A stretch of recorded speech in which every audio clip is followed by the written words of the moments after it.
So guys, यहाँ तक hydrogen के स्पेक्ट्रम के बारे में हम लोगों ने देख लिया था। हर एक सीरीज की लाइन के बारे में हम लोगों ने डिस्कशन किया था। और कल मैंने ये भी बोला था, अगर आपको क्या पता हो किस हायर लेवल से इलेक्ट्रॉन किस लेवल में आ रहा है, दोनों लेवल की एन वैल्यूज पता हो, क्या हो, दोनों लेवल की एन वैल्यूज पता हो, तो आप लोग जे जे बाल्मर का एक फॉर्मूला यूज करके, जे जे बाल्मर ने दिया हुआ एक फॉर्मूला यूज करके डायरेक्टली लैम्बडा निकाल सकते हो विदाउट एक्सपेरिमेंट। ये आपके सामने जो है, ये हाइड्रोजन स्पेक्ट्रम एक्सपेरिमेंटल है। एक्सपेरिमेंटली जो वैल्यूज मिली उनके अकॉर्डिंग ये ग्राफ निकाला हुआ है। लेकिन अगर कोई आपको फाइनल स्टेट फाइनल स्टेट जहां से इलेक्ट्रॉन इनिशियल स्टेट जिस स्टेट में इलेक्ट्रॉन आ रहा है उन दोनों स्टेट की एन वैल्यूज बता दे, बाल्मर का फॉर्मूला यूज करके आप लोग लैम्बडा डिटरमाइन कर सकते हो किसी भी सीरीज की किसी भी लाइन का। किसी भी सीरीज की किसी भी लाइन का मतलब किसी भी सीरीज के कोई भी इमिटेड रेडिएशन का लैम्बडा विदाउट एक्सपेरिमेंट आप लोग डिटरमाइन कर सकते हो। कुछ समझ में आ रहा है? तो वही फॉर्मूला हाइड्रोजन के स्पेक्ट्रम में जो भी लाइंस है या किसी भी हाइड्रोजन जैसे एटम के स्पेक्ट्रम में जो भी लाइंस यानी कि इमिटेड रेज होते हैं, उन इमिटेड रेज की लैम्बडा निकालने के लिए जो फॉर्मूला जे जे बाल्मर ने दिया है वो फॉर्मूला डिस्कस करना है हम। समझ में आ रहा है? कुछ समझ में आ रहा है? कुछ समझ में आ रहा है? क्या देखना है? तो जो जो लोग कल नहीं थे वो इसका स्क्रीनशॉट ले ले। लेक्चर कल रात को अपलोड नहीं हो सका, लेकिन अभी तुरंत सवेरे में कल का लेक्चर एंड आज का लेक्चर अपलोड कर देता हूँ। स्पेसिफिकली कल का और आज का लेक्चर मैं अपलोड कर देता हूँ। लेक्चर का नंबर डाल के, लेक्चर का डेट डाल के अपलोड कर देता हूँ। दोनों देख लो, कल का लेक्चर देख लिया तो आज का लेक्चर और इजी से समझ में आ जाएगा। ठीक है, इसका स्क्रीनशॉट चाहिए तो कर लो। कौन नहीं है? कुशल बाबा है क्या? तनय करण वेदांत वैभवी सानिका यस शाम सर। है, गौरव है, दिशा है, आदित्य है, शामवी नहीं है। कौन नहीं है? श्रेयस पादीर नहीं है। श्रेयस उपाध्याय है क्या?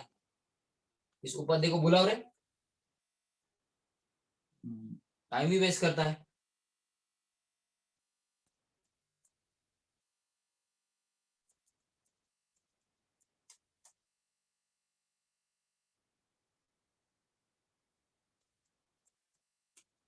स्क्रीनशॉट कर लो।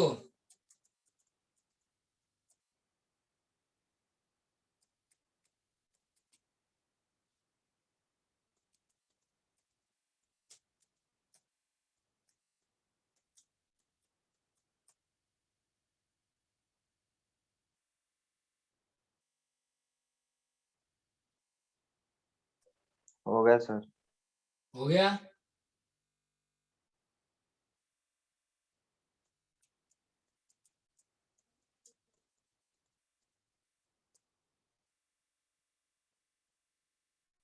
रब कर दूं? तो अब वो फॉर्मूला मैं आपको देने जा रहा हूं और उसी के प्रॉब्लम सॉल्व करेंगे। उसके प्रॉब्लम कैसे सॉल्व करने हैं मैं आपको बता दूंगा। उसके प्रॉब्लम कैसे सॉल्व करने मैं आपको बता दूंगा। प्रॉब्लम सॉल्व करना ही इंपॉर्टेंट है हमारे लिए। और ये आ गया कल परसों हम लोग क्या डिस्कस करेंगे? कल और परसों हम लोग डिस्कस करेंगे कौन सा पर्टिकुलर पार्ट। कौन सा पर्टिकुलर पार्ट कल परसों हम लोग डिस्कस करेंगे? Which part we will discuss? Bohr's theory. तो इसी से रिलेटेड है बोहर्स थ्योरी। बोहर्स थ्योरी के कुछ फॉर्मूलेज हो गए, काम खत्म। तो देखो जरा क्या फॉर्मूला मैं दे रहा हूं, किसने निकाला वो फॉर्मूला? बाय द वे, जिस फॉर्मूला की मैं बात कर रहा हूं वो किसने निकाला? अभी बोला था मैंने, किसने निकाला वो फॉर्मूला? हाइड्रोजन के स्पेक्ट्रम का फॉर्मूला। हाँ, किसने निकाला? सर जे जे बाल्मर ने निकाला।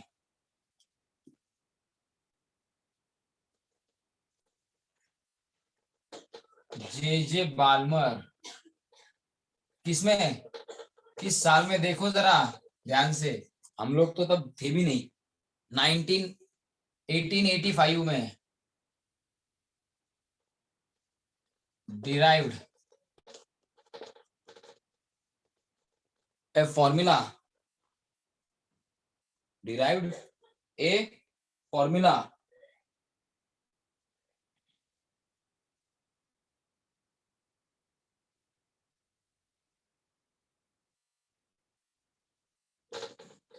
To calculate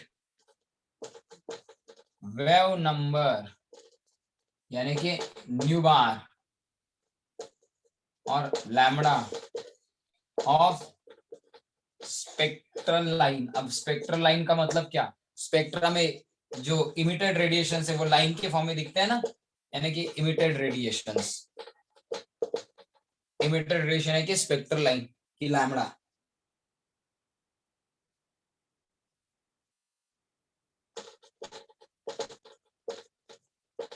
which are of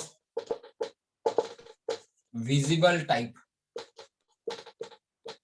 which are of visible type and formula is given as, उसने एक फॉर्मूला निकाला, nu bar is equal to 1 by lambda is equal to are.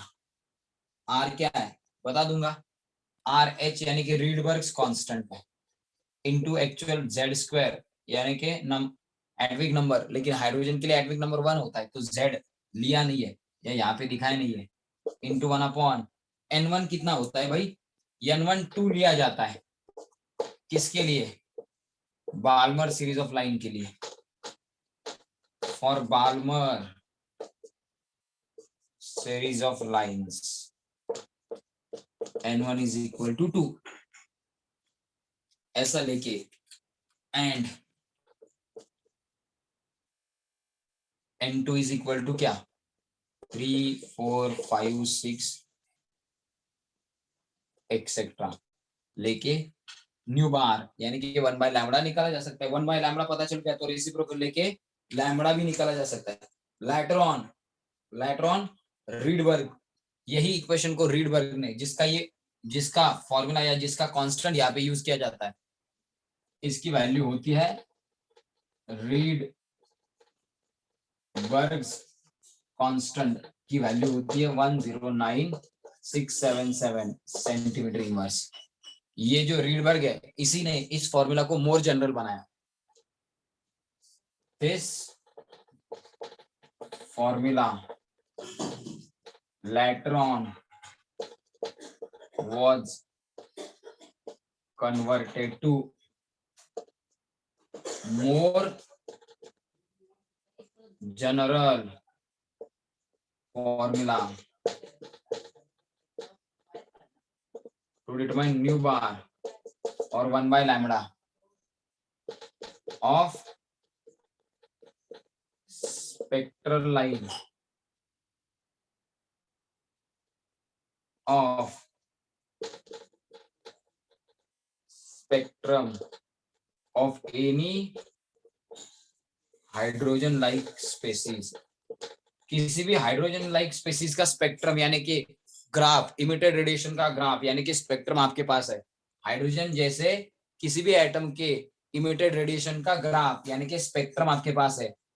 कोई भी रेडिएशन उसमें से यानी कि कोई भी स्पेक्ट्रल लाइन उसमें से उठाओ, उसका न्यू बार या लैम्बडा निकालने के लिए फॉर्मूला, जनरल फॉर्मूला रीडबर्ग ने दिया इसका यूज करके, और वो क्या दिया, nu bar is equal to 1 by lambda is equal to R H into Z square. Z square यानी कि क्या, हाइड्रोजन लाइक जो स्पेसीज है उसका atomic number into 1 upon n1 square minus 1 upon n2 square. ये जनरल फॉर्मूला दिया, इसे ही कहा जाता है रीडबर्ग्स फॉर्मूला या रीड्स कॉम्बिनेशन प्रिंसिपल। इसे ही कहा जाता है रीडबर्ग्स फॉर्मूला या रीड्स कॉम्बिनेशन प्रिंसिपल, और ये फॉर्मूला यूज करेंगे हम लोग। रीडबर्ग्स फॉर्मूला और रीड्स कॉम्बिनेशन प्रिंसिपल। समझ में आ गया। ये फॉर्मूला पहले बाल्मर ने निकाला था। विजिबल रेज जो है हाइड्रोजन के स्पेक्ट्रम में, इमिटेड रेडिएशन यानी कि स्पेक्ट्रल लाइन, जो विजिबल रेज है उन स्पेक्ट्रल लाइंस का, विजिबल रेज के कारण जो स्पेक्ट्रल लाइंस है यानी कि जो इमिटेड रेडिएशन विजिबल टाइप के है, उनकी लैम्बडा निकालने के लिए बाल्मर ने ये फॉर्मूला डिराइव किया था। इसी को मॉडिफाई करके रीडबर्ग ने क्या किया, ये फॉर्मूला सब हाइड्रोजन या हाइड्रोजन जैसे जो एटम्स है उनके स्पेक्ट्रम में से किसी भी इमिटेड रेडिएशन यानी कि स्पेक्ट्रल लाइन का लैम्बडा निकालने के लिए रीडबर्ग ने इस फॉर्मूला को इस तरीके के फॉर्मूले में कन्वर्ट किया। समझ में आ रहा है guys? Are you getting me? कुछ समझ में आ रहा है? Yes sir. कुछ समझा सबको? Yes sir. Yes sir. चलो स्क्रीनशॉट कर लो, स्क्रीनशॉट कर लो फटाफट। हो गया सर। तो अब जो कल मैंने डिफरेंट सीरीजेस बताई थी, डिफरेंट साइंटिस्ट ने जो अलग अलग इमिटेड रेडिएशन स्टडी किए, उन रेडिएशंस के कारण जो लाइन दिखती है स्पेक्ट्रम में, उन लाइंस को उस स्टडी करने वाले साइंटिस्ट के नाम पे क्या किया, नाम दिया गया। तो वो सब जो सीरीज है डिफरेंट लाइंस की हाइड्रोजन स्पेक्ट्रम की, वो आपको मैं दिखा देता हूं और उन सीरीजेस के लिए N1 क्या लेना है, N2 क्या लेना है, इसका चार्ट करते हैं और फिर प्रॉब्लम सॉल्व करते हैं। इस पे प्रॉब्लम होता है। And for your kind information, ये जो फॉर्मूला है इसमें इसके ऊपर फिजिक्स में भी प्रॉब्लम आता है। 12th में फिजिक्स में आपको 12th में एटम मॉलिक्यूल न्यूक्लियाई करके एक लेसन है। किस नाम का? एटम मॉलिक्यूल न्यूक्लियाई, इस नाम का एक लेसन है। उसमें भी आपको ये सिखाया जाता है एटॉमिक स्पेक्ट्रम ऑफ हाइड्रोजन वगैरह, रीडबर्ग ये फॉर्मूला वगैरह, इसके बेसिस पे आपको वहां पे भी प्रॉब्लम होते हैं, न्यूमेरिकल्स आते हैं। तो अगर यहाँ पे ये समझ में आ गया एटॉमिक स्ट्रक्चर केमिस्ट्री का, तो फिजिक्स का एटम मॉलिक्यूल न्यूक्लियाई डन हो जाएगा ऑलमोस्ट। एंड फिजिक्स में एटलीस्ट एक क्वेश्चन सॉल्व कर पाओगे इसी के बेसिस पे। 12th फिजिक्स का एटम मॉलिक्यूल न्यूक्लियाई इस लेसन का एक क्वेश्चन, एंड 11th केमिस्ट्री का स्ट्रक्चर ऑफ एटम का एक क्वेश्चन। यानी कि ये लेसन कम से कम आपको 12 मार्क्स यानी कि 12 मार्क यानी कि 3 क्वेश्चन की हेल्प कराएगा। जेई मेंस में या नीट में कितने क्वेश्चन की? 3 क्वेश्चन की हेल्प कराएगा। सो स्क्रीनशॉट हो गया है, तो इस पे ज्यादा फोकस करना इंपॉर्टेंट है। फिजिक्स के पॉइंट ऑफ व्यू से भी ये इंपॉर्टेंट है, केमिस्ट्री के तो है ही है। चलो स्क्रीनशॉट हो गया, रब कर दूं? रब कर दूं गाइस? रब कर दूं guys? Yes sir. Yes sir. Okay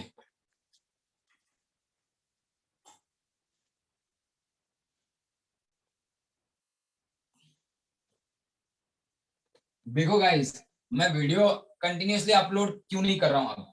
क्योंकि बहुत सारे लोग जो है अभी दिख रहे हैं, इतने दिखते नहीं थे। और भी है 5-6 जिन लोगों को आपने कभी देखा ही नहीं है। 5-6 लोग जो है ना, जो सिर्फ रीजन देते हैं हम लोग क्या कर रहे हैं, ये लेक्चर हम लोग अपलोड करने के बाद देखते हैं, ऐसा वो कह रहे हैं। वो लोग एक्चुअली उन्होंने फीस भर दी है फर्स्ट इंस्टॉलमेंट, लेकिन वो लाइव नहीं करते हैं। इसलिए most of the people live करे लेक्चर, इसलिए मैं रेगुलरली नहीं डाल रहा हूँ। उनको भी मैंने बोला है भाई लाइव कर ले लेक्चर, ये सुविधा है तेरे को रिकॉर्डेड में जो दे रहा हूँ। लेकिन बच्चों को लगता है कि रिकॉर्डेड ही देखना अच्छा है, इसलिए बच्चे क्या करते हैं, सवेरे उठने की जगह पे रिकॉर्डेड लेक्चर 5-6 लोग प्रेफर करते हैं, तो उनका देखेंगे।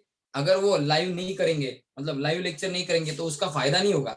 सो मैक्सिमम बच्चे लाइव करे लेक्चर, इसलिए मैं मतलब रिकॉर्डिंग डिले करके डाल रहा हूँ, सो दैट कि वो बच्चे क्या करे, प्रिकॉशियसली लेक्चर करे। यस और नो? अदरवाइज क्या लगता है बच्चों को, है ना रिकॉर्डिंग, जाने दो, क्या करना है, लाइव क्यों करे? इसलिए मैं ऐसा कर रहा हूँ। अदरवाइज लेक्चर अपलोड करना इतनी बड़ी बात नहीं है, दिन भर में उतना थोड़ा सा टाइम तो मिलता है लेक्चर अपलोड करने के लिए, लेकिन ये आपकी सुविधा के लिए है। आप लोग ये याद रखो। सीरीज कौन सी सीरीज है? N1 की वैल्यू क्या लेनी चाहिए, N2 की वैल्यू क्या लेनी चाहिए, कौन से टाइप की वो लाइट होती है, वेवलेंथ रेंज क्या होती है, ये सब का ये ग्राफ है। N1 N2 स्पेक्ट्रल रीजन या type of light and wavelength range. तो सीरीज लाइमन सीरीज की लाइंस हो, यानी कि लाइमन ने जो यूवी लाइट स्टडी की है, वो यूवी रेज जो इमिटेड यूवी रेज स्टडी की है, किसने? लाइमन ने। उनसे जो लाइंस, उनके कारण स्पेक्ट्रम में जो लाइंस दिखती है, वो लाइंस के लिए n1 क्या लिया जाता है 1, n2 क्या हो सकता है 2, 3, 4 हो सकता है। स्पेक्ट्रल रीजन, ये जो लाइंस है लाइमन ने स्टडी की हुई या रेज है वो यूवी रेज है। वेवलेंथ रेंज क्या है, इनकी वेवलेंथ रेंज आपको दिखाई देगी क्या, लेस देन 4000 ऑंगस्ट्रॉम, लेस देन 4000 ऑंगस्ट्रॉम, इस रेंज के वो रेज होंगे। इसको आप नैनोमीटर में वगैरह कन्वर्ट कर लो। उसके बाद जो बाल्मर सीरीज ऑफ लाइन है उसके लिए इलेक्ट्रॉन का किस लेवल में आना जरूरी है, हायर लेवल से सेकंड लेवल में आना जरूरी है, n2 third fourth fifth dot dot dot कुछ भी हो सकता है। ये जो रेज बाल्मर ने स्टडी की है उसके कारण जो लाइंस दिख रही है स्पेक्ट्रम में, यानी कि बाल्मर सीरीज ऑफ लाइन, यानी कि कौन से रेज है, actually Balmer series of lines यानी कि विजिबल इमिटेड रेडिएशंस है, विजिबल इमिटेड रेडिएशंस है जिनका लैम्डा है 4000 to 7000 angstrom, 4000 to 7000 angstrom. Balmer के बाद क्या, Paschen, Paschen series of lines जो है इनके लिए इलेक्ट्रॉन का हायर लेवल से थर्ड लेवल तक आना जरूरी है। n2 की वैल्यू 4, 5, 6 ऑनवर्ड्स इंफिनिटी तक हो सकती है। ये जो पाश्चेन सीरीज ऑफ लाइंस है यानी कि कौन से रेज है, हाइड्रोजन में से इमिटेड जो नियर इंफ्रारेड, इंफ्रारेड रेंज के जो शुरुआती इंफ्रारेड रेडिएशन जो होंगे वो पाश्चेन ने स्टडी किए थे, उन्हीं से मिलके पाश्चेन सीरीज ऑफ लाइंस बनता है। तो इनके लिए वेवलेंथ रेंज क्या है, थोड़ी सी ज्यादा है, 7000 ऑंगस्ट्रॉम से थोड़ी सी ज्यादा रेंज है। पाश्चेन के बाद किसने स्टडी किया था, ब्रैकेट, ब्रैकेट जो है उस सीरीज ऑफ लाइंस के लिए n14 है, मतलब जो आईआर रेडिएशन ब्रैकेट ने स्टडी किए वो आईआर रेडिएशन जो हाइड्रोजन से इमिट हुए थे, और जो आईआर रेडिएशन हाइड्रोजन से इमिट हुए आईआर रेडिएशन ब्रैकेट ने स्टडी किए थे, वो आईआर रेडिएशन इमिट होने के लिए किसी भी हायर लेवल से इलेक्ट्रॉन का फोर्थ लेवल में आना जरूरी है। फिफ्थ, सिक्स, सेवेंथ, कहीं से भी इलेक्ट्रॉन फोर्थ लेवल में आ जाए, ठीक है। 7000 ऑंगस्ट्रॉम इज दी क्या, 7000 ऑंगस्ट्रॉम इज दी क्या,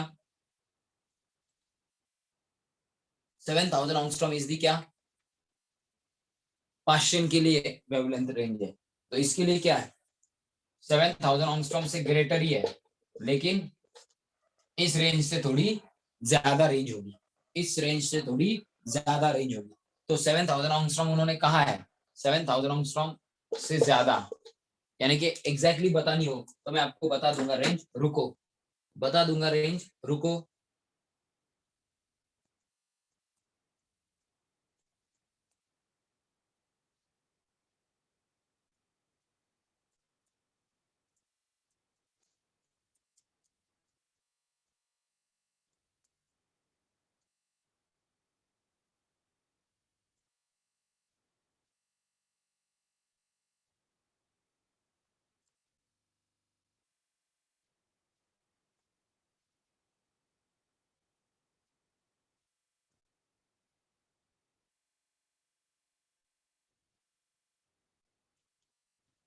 म्यू एम में दी है, म्यू एम में दी है,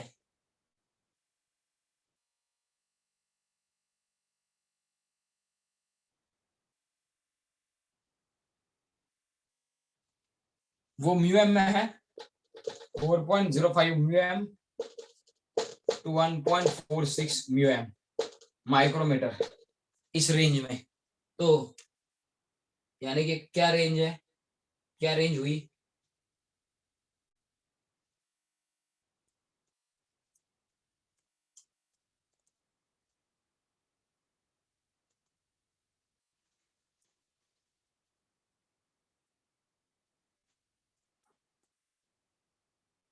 ये भी बता देता हूँ, रुको।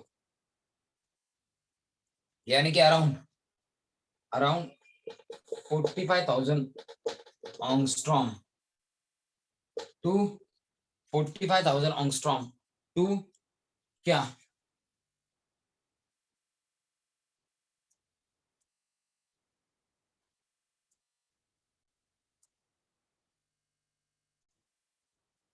वन 4500 ऑंगस्ट्रॉम, ऐसी रेंज होती है। एंगस्ट्रॉम में इतनी रेंज होती है ब्रैकेट सीरीज ऑफ लाइन की, 7000 से ज्यादा ही है ना, 7000 से ज्यादा ही है ना, एग्जैक्ट इतनी है। ब्रैकेट की बात कौन, फंड सीरीज ऑफ लाइंस, इनके लिए n1 5 होता है, n2 6 7 8 कुछ भी हो सकता है, up to infinity, up to infinity. तो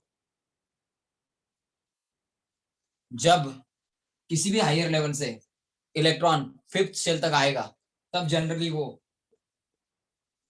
फार आईआर इस टाइप की रेडिएशन, फार आईआर इस टाइप की रेडिएशन वो क्या करेगा, इमिट करेगा, फार आईआर टाइप के रेडिएशन इमिट करेगा जो फंड ने स्टडी किए थे। इसलिए फार आईआर टाइप की जो रेडिएशन हाइड्रोजन ने इमिट किए थे और जो फंड ने स्टडी किए उनको फंड सीरीज ऑफ लाइंस कहा जाता है। और इनका लैम्बडा रेंज 7000 एंगस्ट्रॉम से ज्यादा ही है। अब 7000 एंगस्ट्रॉम से ज्यादा है मतलब क्या, 7000 एंगस्ट्रॉम से ज्यादा है मतलब क्या, वो भी बता देता हूँ आपको। 7000 एंगस्ट्रॉम से ज्यादा है मतलब एक्चुअल कितना है,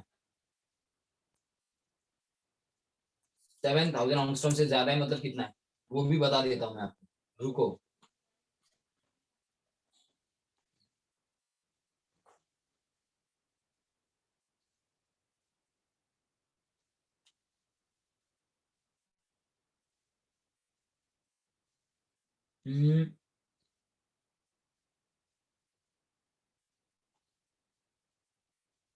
इससे कम होगा ऑब्वियसली, इससे कम ही होगा ऑब्वियसली, किससे,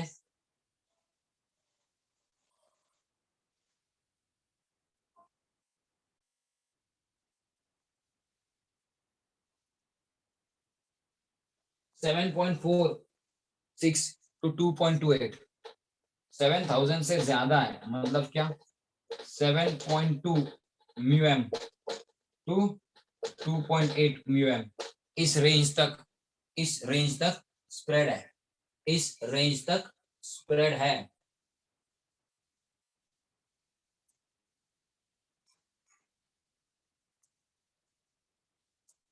यानी कि 72,000 एंगस्ट्रॉम अराउंड, यहाँ पे लिख देता हूँ 72,000 एंगस्ट्रॉम टू 20,000 एंगस्ट्रॉम तक ये रेंज फैला हुआ है। तो फंड सीरीज ने, फंड ने 72,000 एंगस्ट्रॉम से लेके 20,000 एंगस्ट्रॉम तक के सभी आईआर रेडिएशन स्टडी किए। इसमें से कुछ तो फिर किस लेवल के हैं, इसमें से कुछ तो फिर किस लेवल के हैं, इसमें भी आते हैं। 45,000 तो कवर ही होता जाता होगा इतनी बड़ी रेंज में, लेकिन इतनी बड़ी क्या लैम्बडा रेंज वाले रेंज फंड ने स्टडी किए।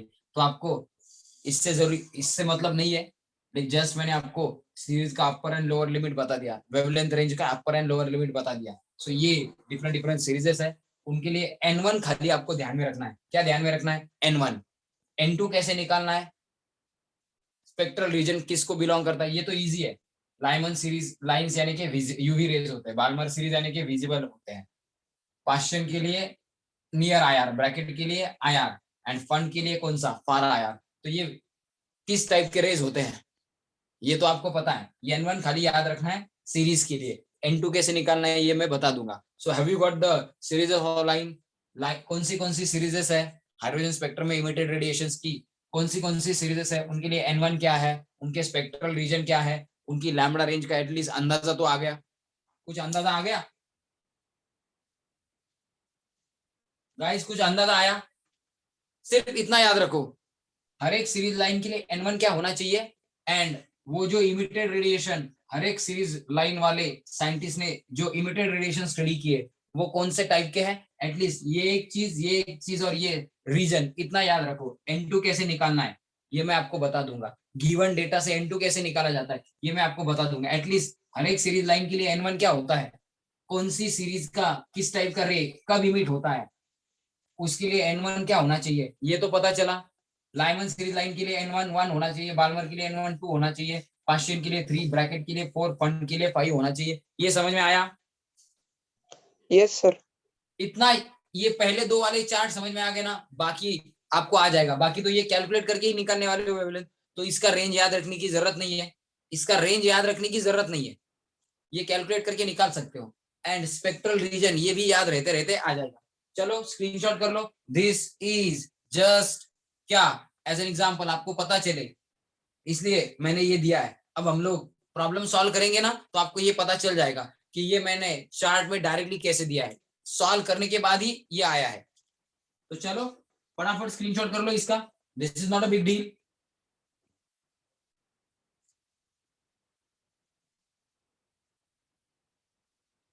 हो गया सर।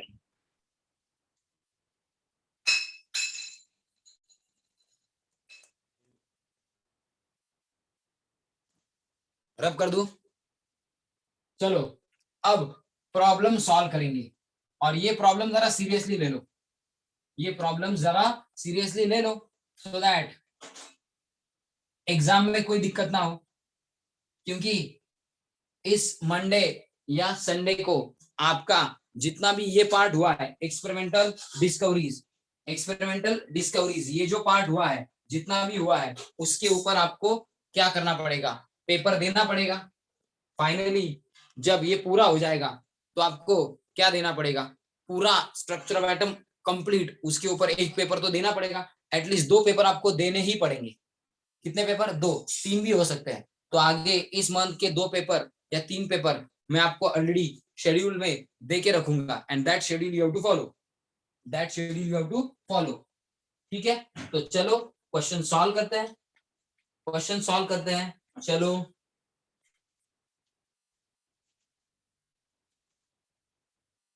क्या क्वेश्चन है देखो जरा, एकदम सिंपल क्वेश्चन है।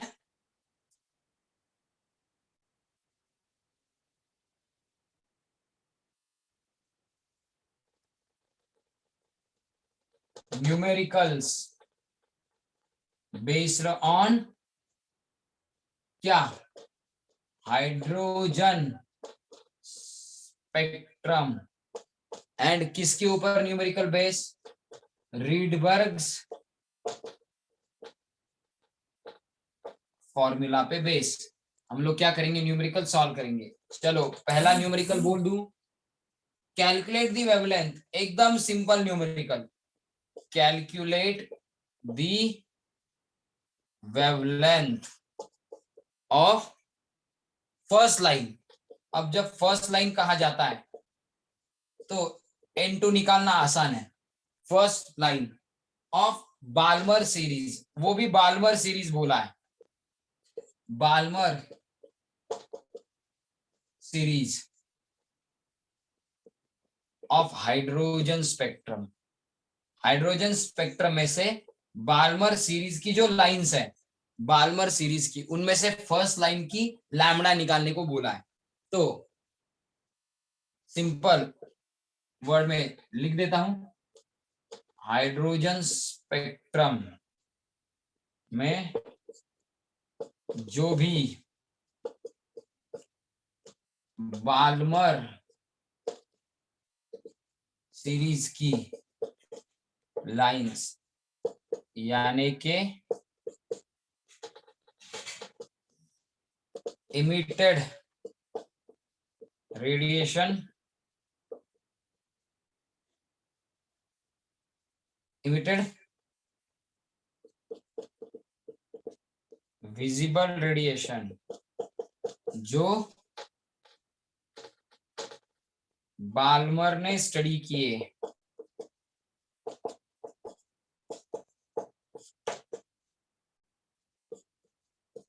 उनमें से फर्स्ट लाइन यानी कि पहला वाला रेडिएशन जो है की वेवलेंथ कैलकुलेट करनी है। समझ में आया क्या करना है? बाल्मर सीरीज की जो लाइंस है यानी कि इमिटेड विजिबल रेडिएशन जो बाल्मर ने स्टडी किए, उनमें से फर्स्ट लाइन यानी कि फर्स्ट रेडिएशन की वेवलेंथ कैलकुलेट करनी है। समझ में आ गया? समझ में आ गया क्या प्रॉब्लम है? Yes question sir. समझ में आया सबको? हिंदी में लिख के दिया है भाई अभी। हम्फ्रे सीरीज यानी कि N16 है। दिशा, हम्फ्रे सीरीज यानी कि N16 है। आपकी बुक में 5 ही सीरीज इंपॉर्टेंट है, इसलिए मैंने 5 बोला। हम्फ्रे सीरीज यानी कि N1 क्या होता है? 6। उसमें कौन सी बड़ी बात है? हम्फ्रे सीरीज तो मैंने पहले ही बता दिया था कि हम्फ्रे सीरीज के लिए N1 6 होता है। ये प्रॉब्लम जो है समझ में आ गया? प्रॉब्लम जो है समझ में आ गया सबके? Yes sir. तो अब आपको सॉल्व करने में आसानी होगी कि अगर मैं आपको बता दूं wavelength of first line of Balmer series, Balmer series of lines, यानी के बाल्मर ने स्टडी किए हुए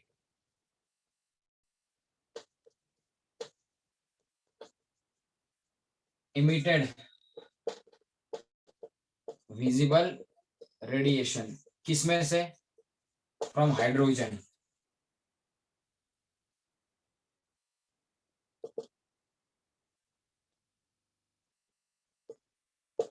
इनके लिए N1 इज इक्वल टू 1 होता है। करेक्ट? क्यों? जब भी electron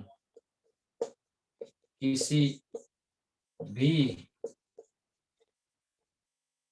higher energy level, N1 2 होता है ना, N1 1 नहीं होता, 2 होता है। किसी भी हायर एनर्जी लेवल से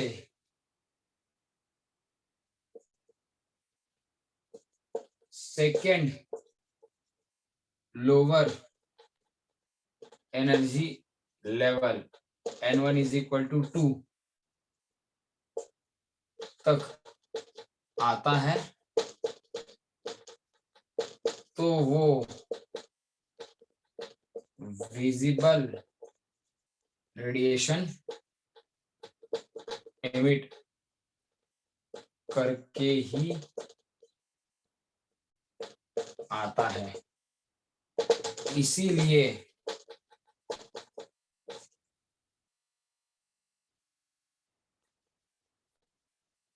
या ऐसे लिखता हूं, एंड ये रेडिएशन बाल्मर ने स्टडी किए हैं, उनको बाल्मर सीरीज ऑफ लाइन कहा जाता है। And therefore N1 is equal to 2 is taken for Balmer series of line. Balmer series of line की लैम्बडा निकालने के लिए N1 कितना लिया जाता है? 2। क्यों?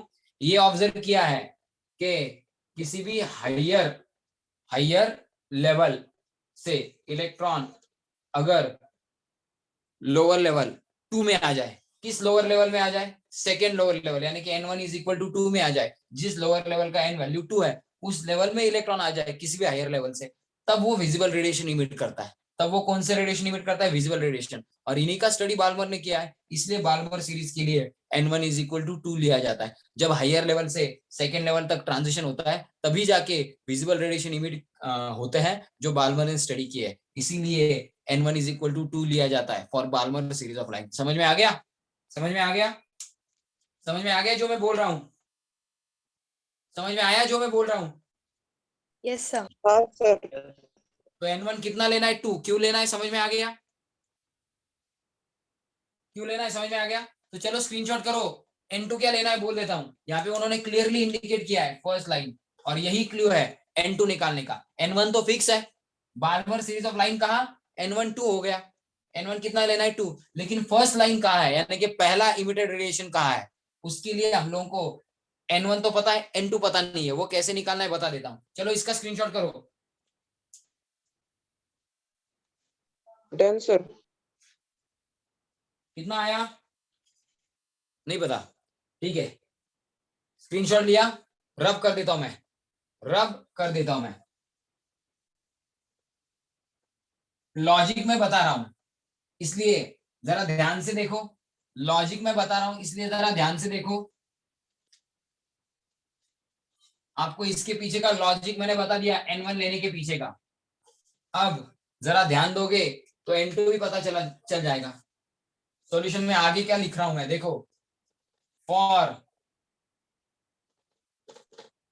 First line of any series, किसी भी सीरीज की फर्स्ट लाइन के लिए N2 इज इक्वल टू क्या होता है, N1 plus 1। For second line of any series N2 क्या लेना होता है, N1 प्लस 2 लेना होता है। Therefore, for last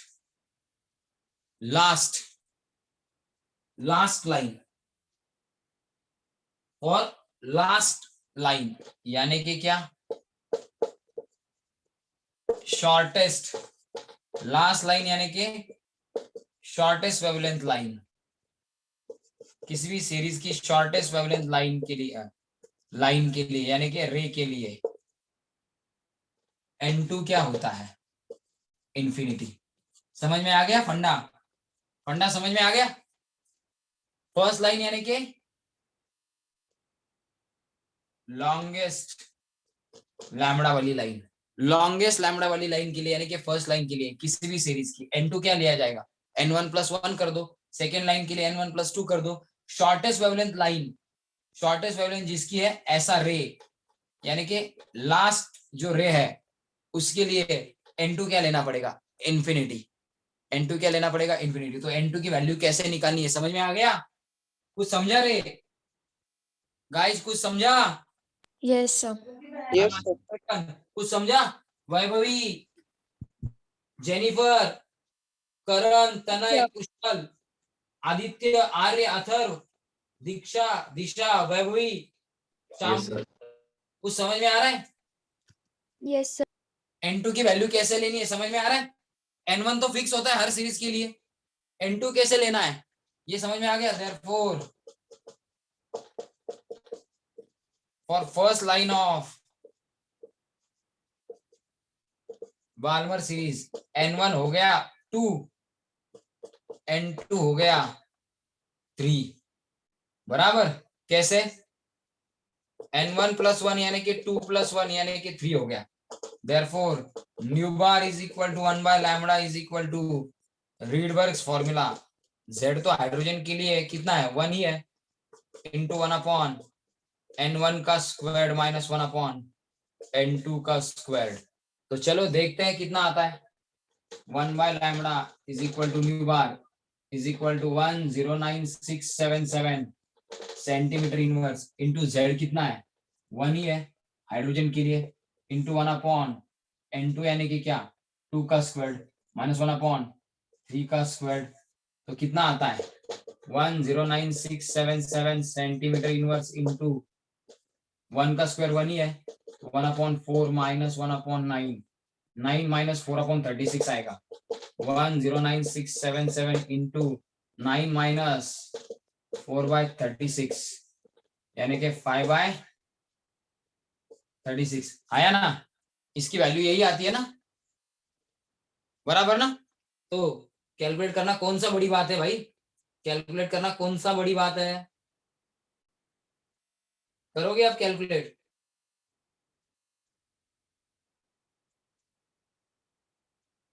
इसको 5 से मल्टीप्लाई करो एंड 36 से डिवाइड करो, कितना आता है, 15232 15232.2 या 9, 2 नहीं आता है, 9 आता है, 91 क्या आया, ये सेंटीमीटर इनवर्स आया, सेंटीमीटर इनवर्स आया। तो ये 1 बाय लैम्बडा की वैल्यू है। तो लैम्बडा क्या, रेसिप्रोकल लेना पड़ेगा, टेकिंग रेसिप्रोकल क्या आता है, lambda is equal to 1 upon 15232.91 centimetre आया ना। तो इसको 1 से डिवाइड कर दो, 1 डिवाइडेड बाय 15232.91 कितना आया, इतना आता है। लैम्बडा इज इक्वल टू 0.00 और 2 बार 0 6564 सेंटीमीटर, 1 2 3 4 5 6 7, तो 656.4 इंटू 10 टू द पावर क्या, minus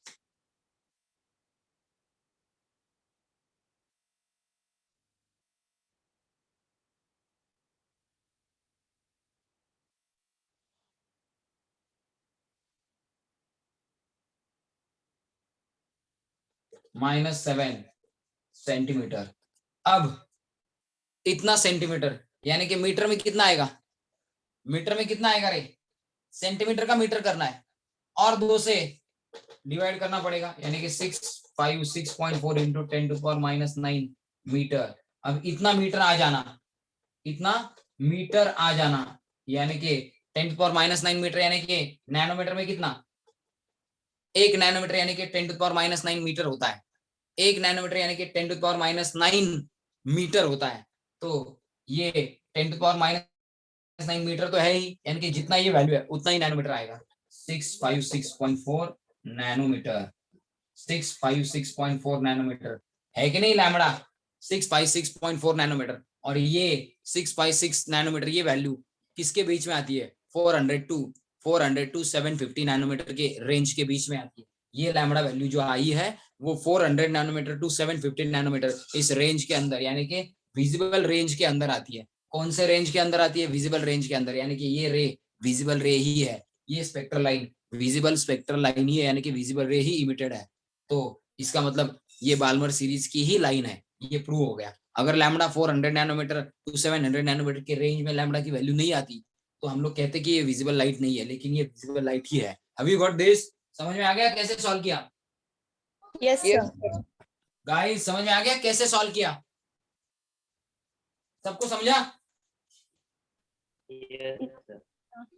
have you guys got this. तो चलो स्क्रीनशॉट, चलो फटाफट स्क्रीनशॉट करो रे, चलो फटाफट स्क्रीनशॉट करो स्क्रीनशॉट, चलो। Done, sir.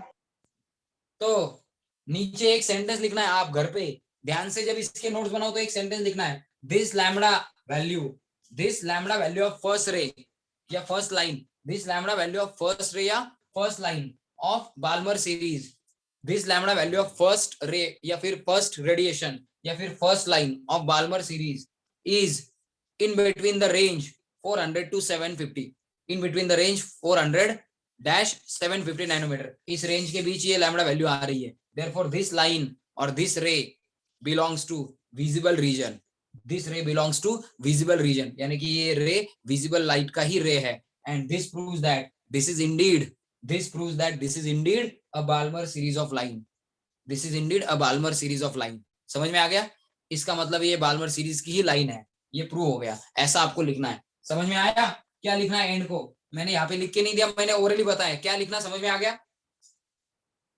क्या लिखना है समझ में आ गया।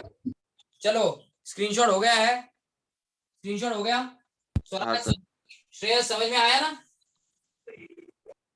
Sir. आया, अरे ये समझा कि समझा सबको, अथर्व कुछ समझा, घावटे सानिका कुछ समझा, कुशल कौस्तुभकरण कुछ समझा, कुशल कौस्तुभकरण कुछ समझा रे, यस सर। कुछ समझा, यस सर। नवतर आदित्य कुछ समझा रे तुझे, दीक्षा अभि शामवी संस्कृति, यू गाइस आर गेटिंग और what, Harsh, yes sir. Jennifer, yes sir. Okay, Yes, Swaraj, Shreyas, दोनों श्रेयस, यस सर। चलो स्क्रीनशॉट कर लो, हो गया स्क्रीनशॉट, रब कर दूं, और एक प्रॉब्लम आपको देता हूं सॉल्व करने के लिए, और एक प्रॉब्लम आपको सॉल्व करने के लिए देता हूं, कल 2-3 प्रॉब्लम इसके सॉल्व करेंगे, बोर्ड थ्योरी की तरफ जाएंगे। स्क्रीनशॉट हो गया ना, तो चलो अब आपको फंडा समझ में आ गया है, ये फंडा N2 कैसे निकालना है समझ में आ गया है, N1 क्या होता है ये भी समझ में आ गया है। तो अब आप लोग ये फॉर्मूला का यूज करके बहुत सारे क्वेश्चन सॉल्व कर सकते हो, बहुत सारे क्वेश्चन आप लोग सॉल्व कर सकते हो। मानव कुछ समझ में आ रहा है, मानव Yes, sir.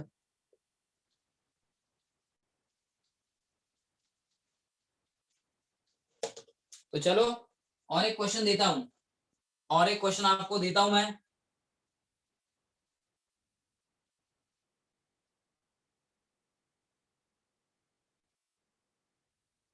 कैलकुलेट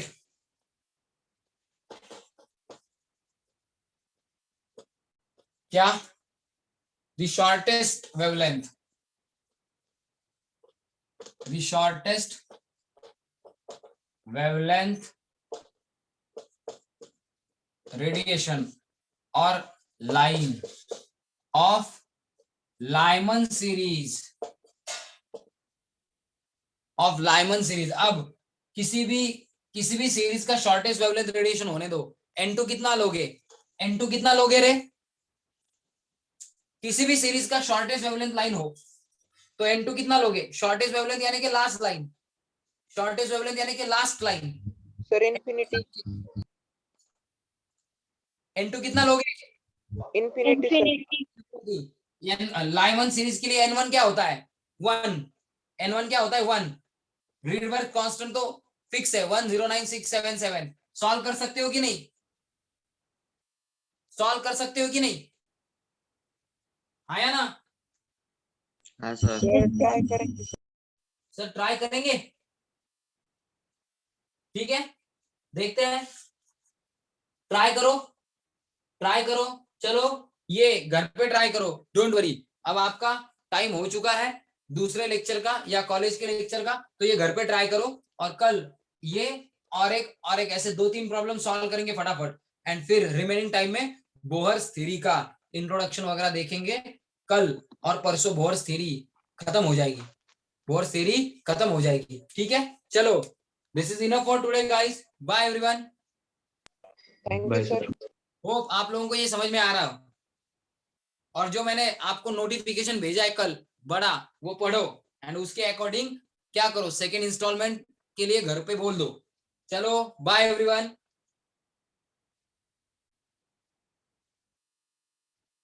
किसकी एंगस्ट्रॉम में क्या वैल्यू होगी दिशा, एंगस्ट्रॉम में किसकी वैल्यू पूछा है तूने दिशा, दिशा सर लास्ट क्वेश्चन की, हाँ कौन सी, लास्ट क्वेश्चन जो आपने दिया था अभी। अभी वो 656.4 इंटू 10⁻⁹। हाँ सर। अब इसको 10⁻⁹ मीटर है, तुझे इसको 10⁻⁻10 मीटर में कन्वर्ट करना पड़ेगा, क्योंकि 1 एंगस्ट्रॉम इज इक्वल टू क्या होता है 10⁻10 मीटर होता है, या फिर 1 nanometre, 1 nanometre is equal to 10 angstrom होता है। तो तुझे दोनों में से कोई भी फॉर्मूला यूज कर, कितने नैनोमीटर आया था तुझे, कितने नैनोमीटर आया था ना, बराबर, हाँ सर।